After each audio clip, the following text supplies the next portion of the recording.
What's going on guys? I've been wanting to create this one for a while now. We're going to look into how I create and film videos with cheap affordable gear that'll still give you insane results. On this channel we teach how to learn skills in the quickest time possible, so if you're new here consider subscribing and ring the bell so you don't miss any future content. I don't want to waste any of your time, so let's just jump right into it. To create great looking visuals, obviously you need some camera to film with. Opposite to what you might think though, you don't need an expensive camera to get some great footage. I personally use the Samsung Galaxy S9, which has a great rear camera, but any phone brought out in recent years should be sufficient. So essentially whatever you've got in your pocket, unless it's a Nokia brick, should probably do the job. You just have to be creative in how you shoot, and do a little bit of editing to spice up your shots and get them looking good. Next on the list is audio. You've probably heard it said time and time again that audio is more important than video, and that's 100% true. Because if you can't hear what someone has to say, or their voice isn't coming across properly, nobody nowadays will want to listen to it, especially online where there's plenty of other videos that they could watch instead. I'm using the Bose Snowball mic that I think was around 50 quid, but it was the best purchase that I've ever made to improve the quality of the channel. If you want people to take your stuff seriously, I would consider this as an option, or a similar mic, as it will really help you out in the long run. I talked about natural lighting in one of my recent videos that I've been using for the last while. Another important aspect of filming is lighting.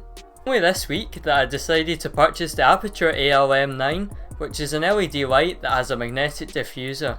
In small size, this device packs a punch and illuminates objects in your face. Unlike the microphone, I wouldn't say that an LED is a necessity to start filmmaking, but it definitely does help to make the content more professional.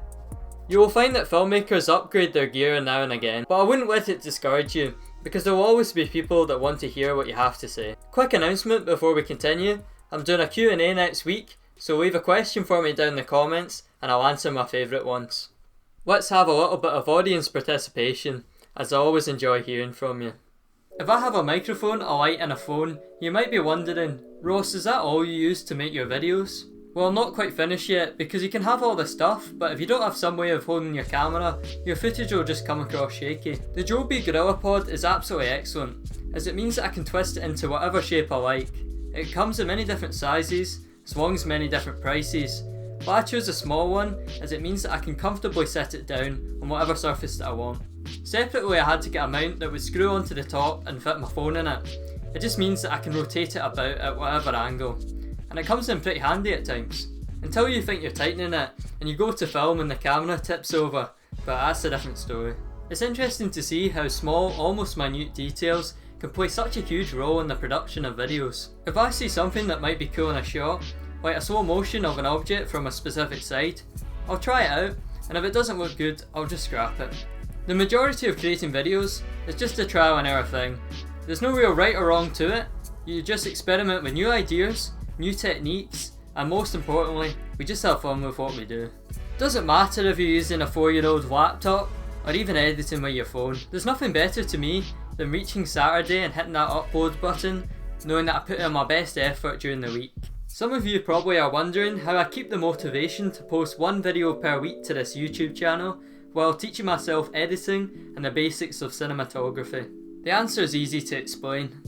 Each week I produce one video with the new skills that I've learned, and I aim to make each one better than the last. This way I'm getting constant practice, because if I didn't start YouTube, then I'd have no real reason to work on a project every day, and I would progress at a much slower rate.